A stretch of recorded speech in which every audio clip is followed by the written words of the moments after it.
Caleb, welcome to the program. Hey, good to be here. Thanks for inviting me. I have to tell you, you're the first musician I've ever seen come and paint. Really? I have never seen a musician paint. Ever. I need to get That's weird. That's weird. I need to get out of the house, probably. Yeah, it just shows how pitiful my home life must be, I guess. Yeah.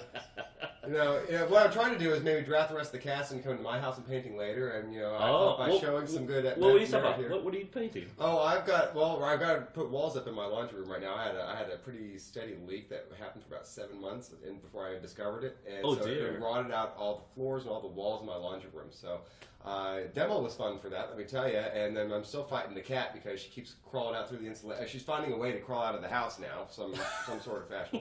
But I've got the floor down. The walls are coming this weekend. That's probably. I was just trying to avoid having to put up those walls this morning. That's probably actually why I'm here. But, okay, well, yeah, it's coming. It's on the short list. Anyway, how did you get into music?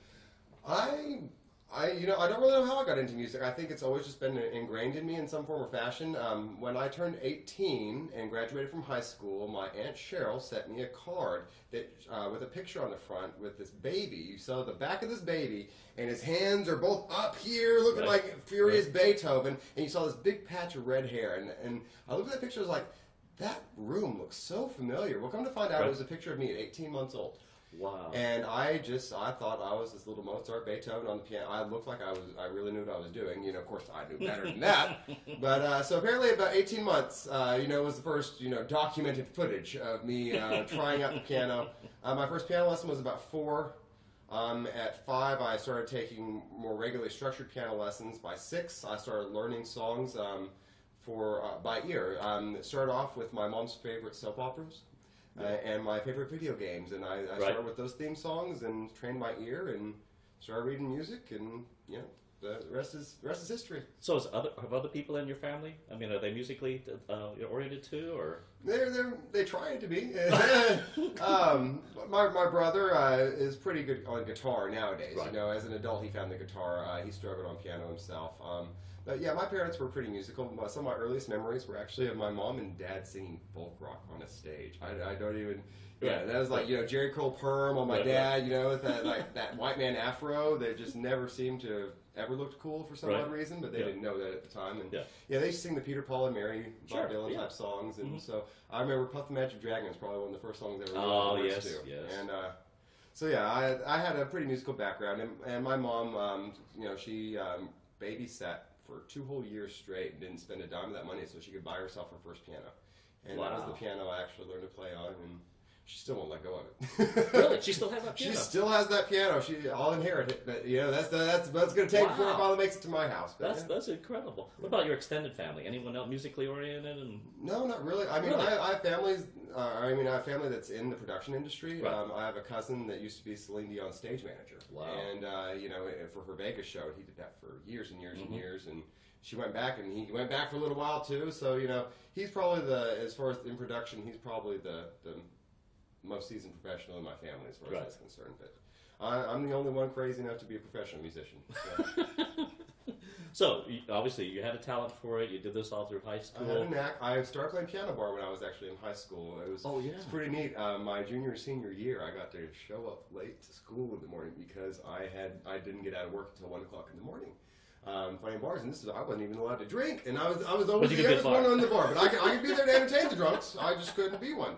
And you could get tips, I guess. Right, exactly. And that's actually how I really learned to play out of my comfort zone. I started learning songs from the 30s and 40s. I wasn't around in the 30s or 40s, so they kind of opened up my listening range.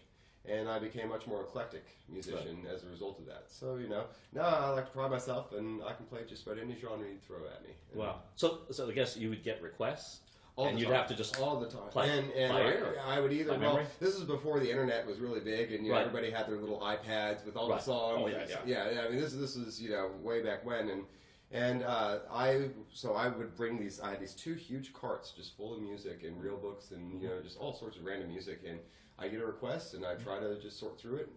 And if I could find the request, I'd play it. And if I didn't, I told them to come back in 2 weeks, and I'd search it and find it and learn it. And that's what motivated me then. So that's amazing. Didn't make me all that popular at school because I was sitting there singing all these jazz tunes. Everybody's like, "What in the world is that?" So yeah, I wasn't into the boy bands or anything like that, like everybody else was in high school. Except you got paid. Yeah, exactly, and that was the whole point. There were all these, because in high school everybody has to play guitar, and they get their, you think they've got a religious following with that guitar chord. They just strum around, and it's all messianic, and they're the prophet of the school with the guitar. And, that's what always got me, is I could do these fancy Liberace runs. People just, I would do all that, and then it took that guitarist, just take that one note and bend that string over there, and all the girls are flashing their tops. Yeah, it was sad, but that's all right. I had the paycheck.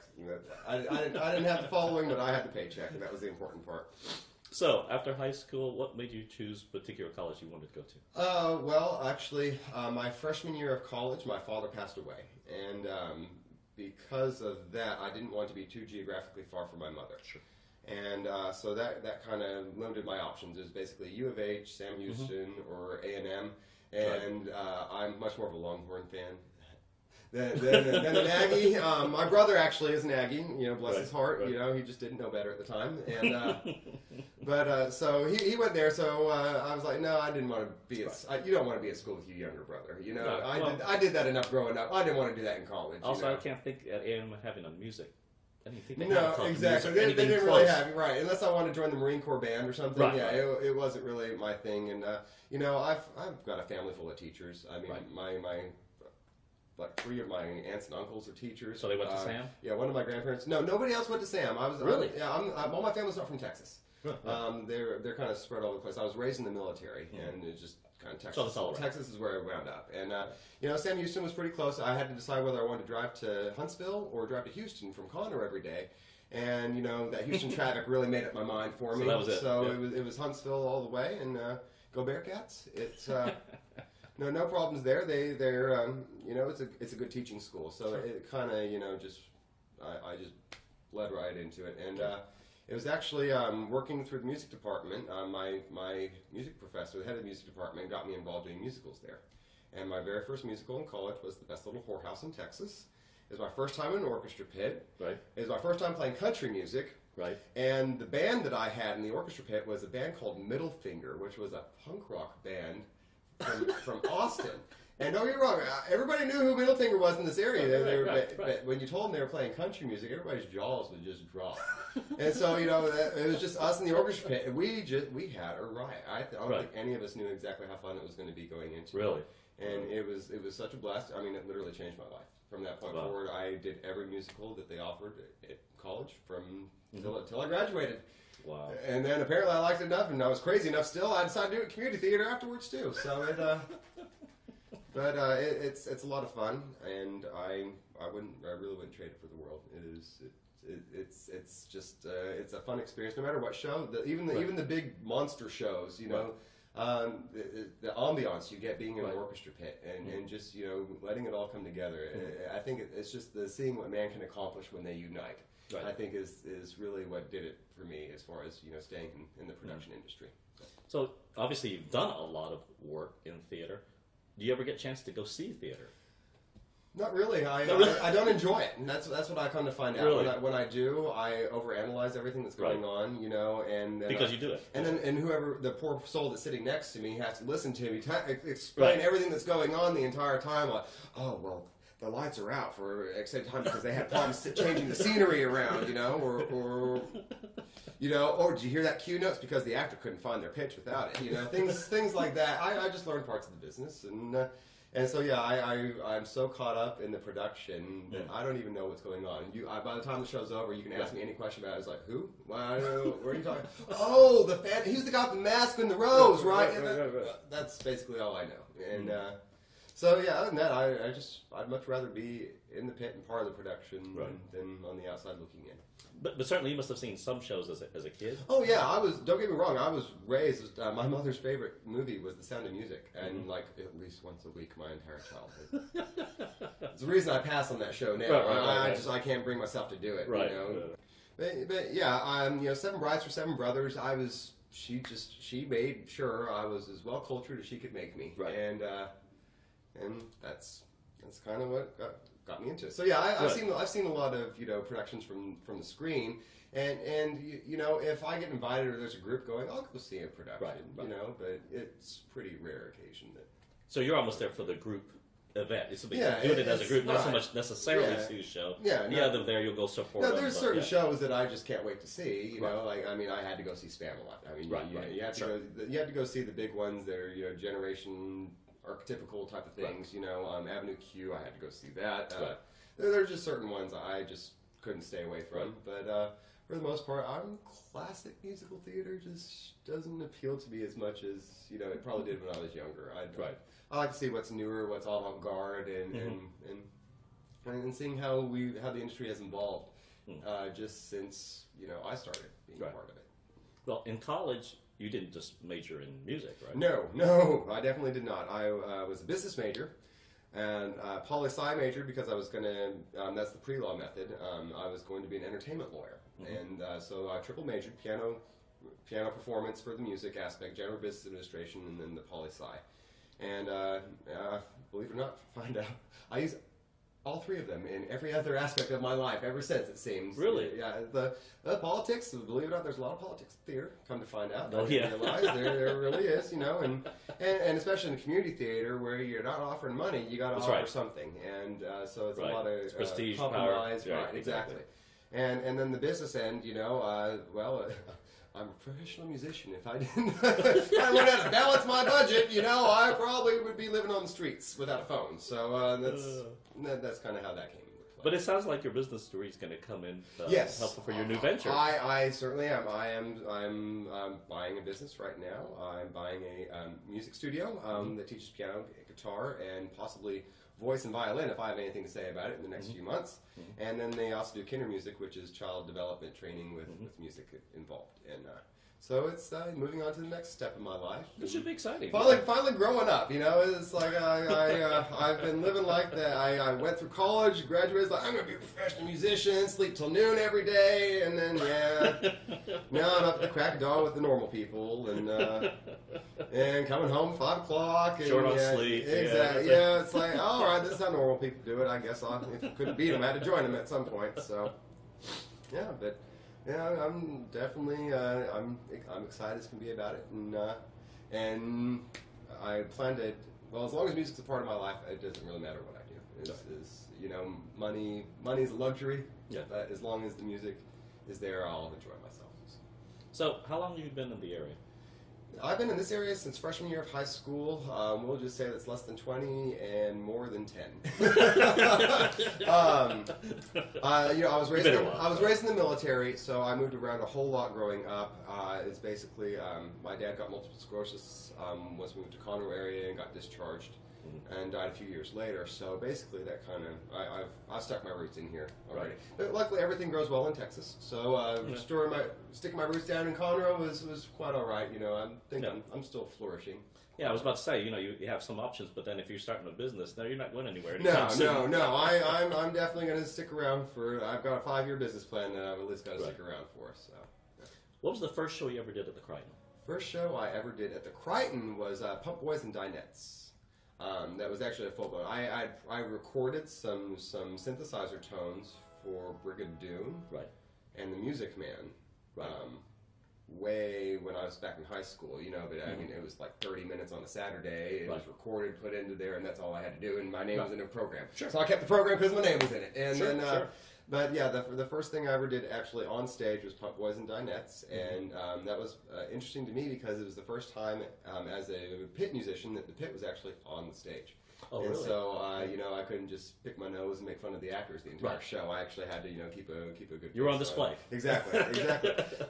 We also learned the bad way about how distracted I could get. Pump Boys and Dinettes, is a show that takes place in a diner. Yes. And they do serve pie during intermission, and that was always the best part. Well, the pie on the second night they brought my favorite pie. It was French silk. And by the time the second act had started, I was so into that pie I missed my cue. But it's to the point where I'm supposed to be on stage anyway, so they're like sitting in the queue and they're like, "What, Caleb? Hello, what are you doing?" Everybody turns around and looks at me, and I'm sitting there shoveling this pie into my face. And I'm like, "Oh, whoops!" And just kind of drop the pie, start playing my song. Apparently, it was so funny. It brought the house down. So Did you keep it? So they decided to keep it for the rest of the run, and then that's how I tried acting out for the first time too. And Well, for the first time in my adult career as acting, I'd done a lot as a kid, but that was the first time I ever tried to act on stage as an adult, and and it involved eating two of my favorite things: eating pie and playing keyboard. So it wasn't not much acting going on there. But. So who organized that orchestra? That orchestra was David Englert, who was also he was also my mentor in college. He's the one that got me involved doing Best Schoolhouse in Texas in college. He was music director for that, and he's basically had me ever since. He could probably count on one hand how many productions he's done without me ever since then, and that was 10 years ago. So 11 years ago. Ooh. 11 years ago. we didn't say that. No, all right, yeah. It's been some time, Back when I had more hair than I had now, I promise you that much. So what's the first show that you got to be lead? Music director. Music director, yes. Best Little Whorehouse in Texas. Down there across the street. Across the street, with the Crighton Players. Yep. It really felt full circle because it was the first time I was actually in an orchestra pit, was doing that same show in college. Right. And then, I take that back. When I was in college, my very last semester of college, I did get to music direct a summer program. Summer show, which was Godspell. Okay. Which was something I'd already done before, but the main difference was from doing a full production, doing a summer budget. Yeah. Meant all they had was me on the piano, and that was all they had for the music, and I got to be out there on stage, and it was so daunting. I actually had to memorize that entire show. It was the only time I've memorized the entire music for an entire production, and that actually cemented me into the industry, because at the end of that one, the whole cast would come out and do their curtain call. And at the very end, after all the actors had come out, all the cast would do their final bow, and then they'd all motion towards me. And I tell you what, I was bigger than Jesus. For that one. It was Godspell. Don't misinterpret it, But for that one, that was such a special feeling. I realized that, wow, there is definitely some appreciation for us lazy pit musicians. And so, ever since then, I knew I was dedicated. I knew that was basically what I wanted to do. And good luck keeping me away from it. You had to beat me away, to get me out of it. So you got to be music director for Music Man. Yes, that wasn't the first time you'd done it. No. That was the very first time I had done Music Man from that standpoint. But like I said, I had played a trombone part on a synthesizer for Music Man the first time it was done on this stage. Well, I don't know if that was the first time. It's the first time I'd seen it, and that was good 10, 12 years ago. Before that. I'd done that, but it was full circle because that was also the very first musical I came and saw at the Crighton was The Music Man. Right. And so that's, it's all these full circle stories, the Lion King or something. Right, exactly. Right, well, no circle of life, but we haven't done the right stuff. I don't think we've done Lion King yet. So you sure give me a call when we get the rights on that one. Yeah, when we get the rights on Lion King, who's going to do the puppets? I can handle the Elton John playing. That's pretty easy. I've been doing that since high school, if you recall. So. Well, tell us about the Cinderella, because this is not everyone. Everyone thinks Cinderella. They probably think the Disney version. That's exactly. I was like, ooh, bibbidi bobbidi boo. I was like, oh no, bibbidi bobbidi. What? There's more like it. Yeah, it was totally not what I expected. Granted, when I was in high school, they had re-released it on television. Right. With Whitney Houston and Brandy. Yes. And so, once I had started listening to music, it started jogging my memory a little bit. I did remember, I think I've had something to do with that before. And I love Rodgers and Hammerstein, I mean, it's classic. And what was so surprising is this show came so late in their career that this is when they really started experimenting. Oh, really? And the fact that they wrote this show for TV originally makes it very odd to transpose to a stage production as well. Yes. So, there's a whole lot of underscoring, and it's like you can tell there was a commercial break because the music comes back in saying the theme it just got done saying because, you probably had 2.5 minutes of laundry soap commercials to get through by the time you got back. So it's a whole lot of reprising the same things over and over again, and it's a lot shorter than most musicals, too, because it was designed for television. I think you had to design it to fit in like a 2-hour block complete with commercials. As opposed to 3.5 hours. It's brief as far as musicals go, which is good to bring the kids to because, they're not going to go crazy by the time it's over. And it's very children friendly. I think as far as musicals are concerned, this is probably the most child friendly musical I've probably been a part of. I mean, there's if there is adult humor, it's usually over the head. This one doesn't even have any of that involved. Disney-esque anyway. Exactly. This is, Yeah, and it was not what I expected. As daunting as I thought it was going to be, it ended up being a lot more fun than I had anticipated. And this is a new world for me because this is the first time in my musical career that I've ever had to pre-record an orchestra. And for a show like this, it worked out wonderfully because I think I had an 18 to 21 piece orchestra it was written for. And if you've ever seen the orchestra pit at the Crighton Theater, you will not fit that many musicians down in there, let alone with a trombone. You know, I mean, the poor guy sitting behind the trombone is going to have a dent in his head by the time the show's over. And so, you know, for this production, it ended up working out a lot nicer. You know, and I realize now, I thought it was, oh, well, they're just going to record it. My job is going to be easy. I only have to put maybe 3 to 6 hours into it, and it's done. That's not. Oh, that's a little bit more. Yeah, try times 5, and we're about where I was at. So, you know, it was a learning experience for everybody involved, but it certainly was fun. And the most impressive part is now I actually get to sit out in the audience and listen to my music, and I think this is the first time I've ever been able to do that. So that's interesting, yeah, because you're always I'm always in the orchestra pit during everything that's going on. I actually see these dances now. I've never seen a dance on stage because I'm so busy creating the music for the dance, and yeah, it's it ended up being a big learning experience all around, but it's pretty nice actually. It sounded a lot nicer than I expected it to sound. It's good, but you know, I did have uber talented musicians. My conductor was spot on, David Engler. He's coming up next. Yeah, you'll be meeting him next. But yeah, he mentored me well, and you know, it all paid off. And I think he should be just as proud of it as I am. So. What shows do you want to do that you haven't done yet? Avenue Q, Spamalot, Lion King. I haven't done anything Disney. I've never done anything Disney. Right. And at some point I just like to do Disney, just to say I've done Disney. Sure. You know. Sure.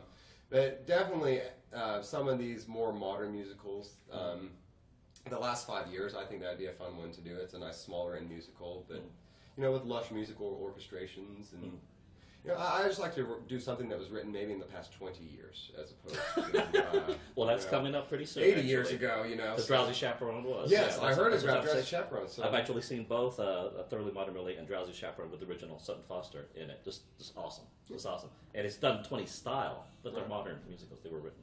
Well, so anyway, be sure to keep my phone number. You bet. Right? Last question. We always ask this of everyone: if heaven exists, what do you want God to say when you get to the pearly gates? He doesn't have to say anything as long as he gets a standing ovation. Me just stand up, and clap. You know, that's all I really need. You know, as long as he liked the performance. Hey, thanks for being with us. Oh, no problem. Thanks for inviting me. Pleasure.